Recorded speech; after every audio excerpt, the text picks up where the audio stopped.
오늘은 추수감사절입니다. 과거에 우리 농업을 주류로 하고 있을 때에는, 이런 추수감사절 때는 쌀가마를 가지고 와서 교회 마당에 쌓아놓고 감사 예배를 드리기도 하고, 또 누가 맷가마를 하나님께 감사 예물로 드렸는지 그 말이 아주 떠돌기도 하고 그랬던 과거가 있었습니다.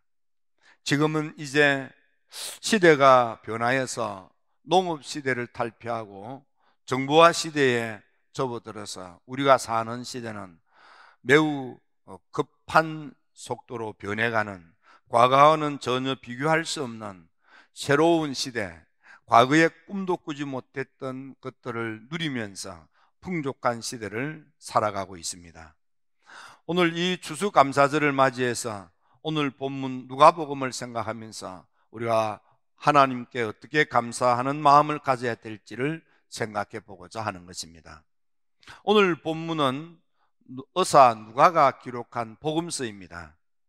성경 가운데 이방인의 손으로 기록되어져 있는 유일한 성경이 누가복음입니다. 누가는 헬라 사람이기 때문에 그렇습니다. 특별히 골로새서 4장 14절에 보면 사도 바울은 이 누가를 가리켜서 사랑받는 의사 누가다, 그렇게 표현을 하고 있습니다. 며칠 전에 어떤 분이 제게 영화를 볼 수 있는 영화 티켓을 사주었습니다. 제 생각에는 30년, 40년 만에 영화관에 그래서 가게 됐습니다. 가서 보았더니 그 영화의 타이틀이 바울이었고, 그 바울이라는 영화 속에서 의사 누가가 등장되는 것을 기억할 수 있습니다. 의사 누가는 전설에 의하면 루디아와 가정을 이룬 부부로 알려져 있습니다. 당시 84세라고 하는 아주 장수하셨던 분이시기도 하고, 메로디아에서 순교를 한 것으로 알려져 있는 분이 의사 누가입니다. 의사 누가는 특별히 병약한 바울을 섬기고 도왔던, 참으로 바울에게 있어서는 없어서는 안 될 매우 중요한 헌신자요 동력자였습니다. 혀가 둔하여 발음이 시원치 않았던 모세, 그 모세를 도와서 말재주가 탁월한 형님 아론이 모세를 섬겼던 것처럼, 불같은 아주 급한 성격을 가진 베드로를 위하여 차분하게 사랑으로 다독이는 그런 요한이 베드로를 도왔던 것처럼, 그렇게 의사 누가는 병약하여 늘 병을 달고 사는 사도 바울을 숨기면서 뒷바라지했던 인물이 누가가 되는 것입니다. 누가복음은 특별히 그의 고백대로 더듬어 잘 살펴서 복음서를 기록했습니다. 왜냐하면 예수님에 관한 이야기가 너무 난무했기 때문입니다. 어떤 것은 사실이기도 하고 어떤 것은 추측하여 만들어서 꾸민 이야기가 있기도 하고, 그래서 이 예수님에 관한 이야기가 너무 난무하니 이것을 잘 정리해서 정말 예수님에 관한 것을 정확하게 알려야겠다. 특히 예수님에 관한 이해가 전혀 없는 헬라 사람들이 이렇게 예수님이 누군가를 쉽게 이해할 수 있도록 예수님 이야기를 정리를 하게 되는 것입니다. 그래서 누가복음에서만 유일하게 이 예수님께서 어떻게 잉태하고 태어나고 탄생하며 어린 시절 비난을 까고 또 성전에서 율법사들과 대화를 나누고 이런 예수님의 어린 시절에 대한 이야기가 나옵니다. 뿐만 아니라 누가복음에서만 이방 사람들과 예수님과의 대화가 등장이 됩니다. 이를테면 선한 사마리아인의 비유 같은 것들이 나옵니다. 또 버려진 사람, 그러니까 거지 나사로와 부자와의 사건도 누가복음에서만 나오는 것입니다. 특히 누가복음에서는 의사인지라 질병에 대한 이야기를 보다 더 정확하게 언급하고 기록한 것으로 되어져 있습니다. 오늘 이 누가복음을 염두에 두고 추수감사절을 맞이하면서 우리가 무엇으로 어떤 마음을 가지고 하나님께 감사의 예배를 드려야 되는가를 생각하고자 합니다. 첫째는 하나님께서 우리를 지으시고 만드시고 창조하셨음에 대한 감사의 마음으로 예배를 드려야 하겠습니다. 이사야서 43장 7절에 보면 내 이름으로 불려지는 모든 자, 내가 내 영광을 위하여 창조한 자를 내게 오게 하라. 내가 그들을 지었고 내가 그들을 만들었다. 오늘 우리가 이 시대에 태어나서 살아있음에 대하여 감사하고, 우리가 이 세상을 태어날 때에 우리의 의지로 선택적으로 태어나는 사람은 아무도 없습니다. 하나님의 섭리 가운데 우리가 태어난 것입니다. 그래서 오늘 우리가 생명을 가지고 살아있음에 대하여 감사할 줄 알아야 합니다. 특별히 내가 태어나 살아있음에 대하여 감사한다는 것은 마치 사도 바울이 고린도 교인들에게 편지할 때 너희가 먹든지 마시든지 무엇을 하든지 다 하나님의 영광을 위해서 해라. 너의 너됨이, 너가 이 세상에 태어나 은혜 중에 있는 것은 하나님 영광을 위해서 살라고, 좋은 일 하면서 살라고 하나님께서 너를 살려주셨다, 이렇게 그냥 생각하시면 되는 것입니다. 그래서 고린도 후서 1장 20절에는 아멘하여 하나님께 영광을 돌린다.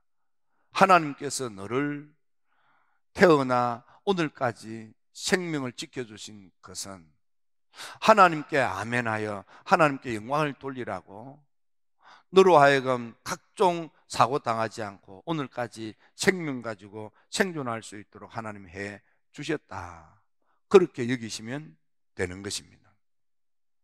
특히 예수님께서는 마태복음 5장 16절에 산상설교를 하실 때 착한 행실로 하나님께 영광을 돌리라.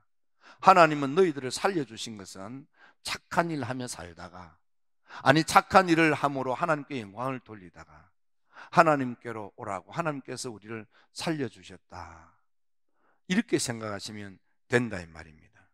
그러므로 고린도전서 6장 20절에 너희는 핏값을 주고 산 것이 되었으니 그런즉 너희 몸으로 하나님께 영광을 돌리라.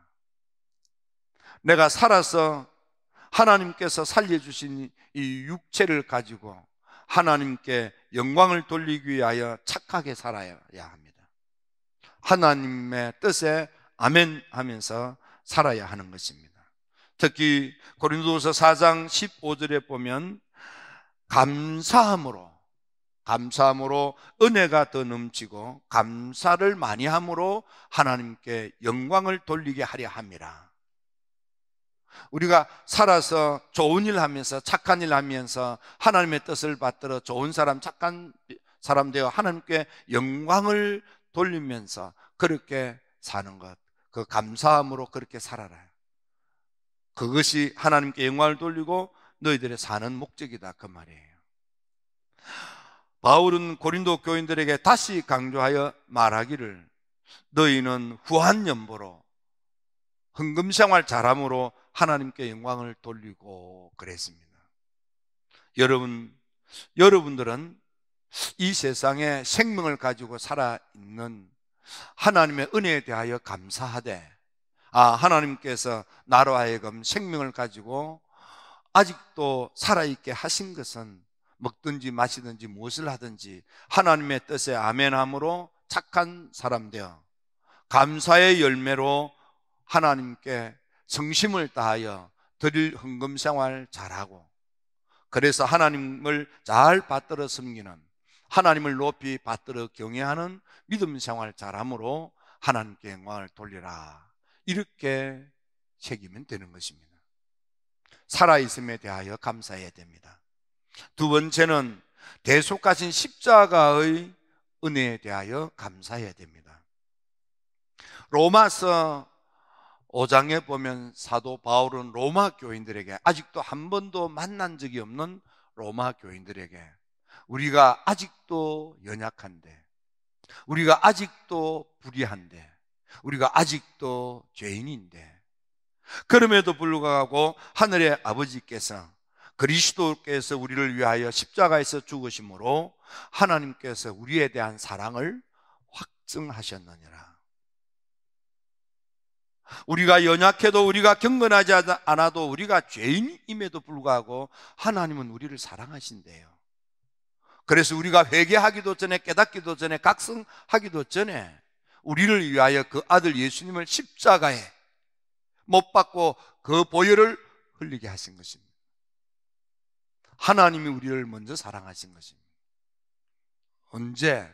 우리가 깨달아서, 우리가 회개하니까, 우리가 돌아서서가 아니고, 우리가 여전히 연약하고, 우리가 여전히 경건하지 않고, 우리가 여전히 죄악 가운데 있음에도 불구하고 그런 우리를 사랑하여 그 아들 예수님을 십자가에 못 박았다는 거예요. 그래서 그 아들 예수님을 나의 그리스도 메시아 주님으로 모셔드리면, 영접하면, 수용하고 받아들이기만 하면 그 십자가의 보혈로 우리의 모든 허물과 죄를 깨끗하게 속량하시고 대속하시고 죄 사해 주시는 은혜를 베풀어 주신 것입니다. 우리는 이 죄 사함에 대한 은혜에 감사해야 하는 것입니다. 특히 에베소 교인들에게 바울이 편지를 쓸 때 우리는 허물과 죄로 죽었는데, 우리의 허물과 죄란 첫째로 세상 것을 좋아하고 탐하며 세상 것에 마음을 빼앗기고 세상을 좋아하면서 살아가는 세속적인 인물이 된 것, 그리고 불순종의 정신을 가지고 불순종하며 살았던 것, 게다가 내 육체가 원하는 대로 내 마음 내키는 대로 함부로 살았던 것, 이런 것들이 다 우리의 허물과 죄입니다. 그 아들 예수님을 믿을 때에, 그 아들 예수님을 받아들일 때, 그 아들 예수님의 십자가의 보혈을 내가 수용할 때, 예수님을 나의 그리스도 메시아로 모셔드릴 때, 믿음으로 말미암아 그 은혜에 의하여 우리를 구원하시는 것입니다. 그러므로 예수님의 십자가가 아니고서는 죄 문제 해결받을 수 없는데, 하나님께서는 우리가 연약하고, 우리가 여전히 불의하고, 우리가 여전히 죄를 짓고 살 때 그런 우리를 그냥 두고 볼 수가 없어서 그 아들 예수님의 십자가로 그 피를 쏟음으로 우리를 너무너무 사랑하셔서 죄 사함 받고 구원받을 수 있도록 은혜를 베풀어 주신 십자가의 사랑에 대한 감사가 우리에게 있어야 하는 것입니다. 또 오늘 본문에 보면 위로부터 이 많은 능력을 입히울 때까지 이 성에 머물라 했는데, 이는 곧 성령 은혜를 말하는 것입니다. 하나님께서는 우리로 하여금 허물과 죄를, 우리로 하여금 이 세상에 태어나게 하셨을 뿐만 아니라, 또 우리로 하여금 허물과 죄를 사해 주셨을 뿐만 아니라 이제는 성화되어 살도록 성령의 은혜를 주셔서 옛 생활을 청산하고 성화된 새 생활을 살 수 있도록 성령으로 거듭나게 하시고, 성령으로 새 사람 되어서 이제는 육으로 생각하고 육으로 마음을 먹고 육을 따라 사는, 육의 열매를 맺고 사는 육의 사람이 아니라 영으로 생각하고 영으로 마음을 먹고 영을 따라 살며 영의 열매를 맺어가는 영에 속한 사람이 되도록 우리를 거듭나게 하시는 거예요. 특별히 하나님의 은혜가 기독교 역사에 폭발적으로 일어나게 된 감리교회, 여러분, 감리교도로서 성령의 은혜로 거듭나서 성화의 삶을 살아 하나님께 영광을 돌리는, 성화의 삶으로 하나님의 그 은혜에 보답하는 여러분들 모두가 되기를 주님의 이름으로 축원합니다. 예수님께서 밤에 찾아온 니고데모를 보고 말씀하시기를 물과 성령으로 거듭나야 하나님 나라 보고 하나님 나라 들어갈 수 있다 했습니다. 은혜 받아야만 한다, 그 말입니다. 여러분, 오늘 이 시대는 은혜 받아야 합니다. 로마서 5장 5절에 보면 은혜를 받으면, 성령이 임하시면 우리 마음에 어떤 것이 확 와닿느냐 하면, 하나님이 나 같은 것도 사랑하시구나, 이게 가슴에 와 닿는 거예요. 그래서 성령으로 말미암아 하나님의 사랑을 우리 마음에 부어주신다 그랬습니다. 그래서 웨슬리 목사님도 성령 은혜, 진짜 성령 은혜를 받으면 내가 생각하거나 마음먹는 것이 아니라 하늘의 하나님께서 하늘문을 여시고 나의 친아버지가 되시는 그분께서 성령 은혜를 내게 부어주실 때 그 은혜를 듬뿍 받으면은 내 마음에 불안과 두려움이 사라져. 여러분, 불안합니까? 두렵습니까? 은혜가 부족해서 그렇습니다. 또 의심, 의구심이 있습니까? 하나님의 은혜가 부족해서 그런 것입니다. 죄를 짓고 싶은 마음이 자꾸 꿀떡꿀떡 일어납니까? 은혜가 부족해서 그런 것입니다. 유혹에 자꾸 흔들립니까? 은혜가 부족해서 그런 겁니다.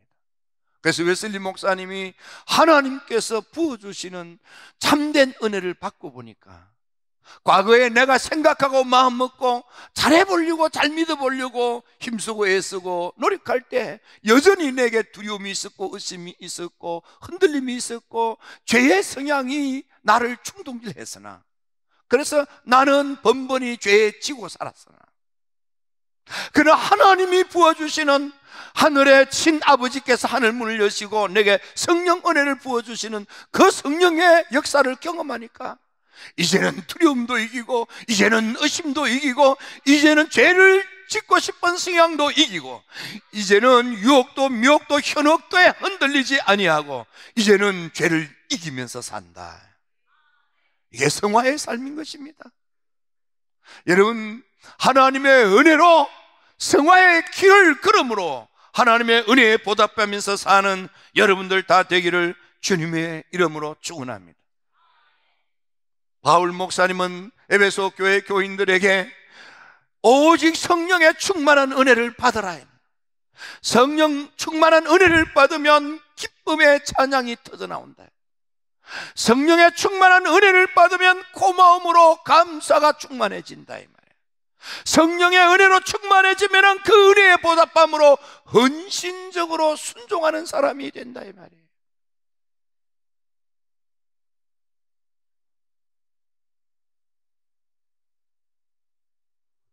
기도드립니다.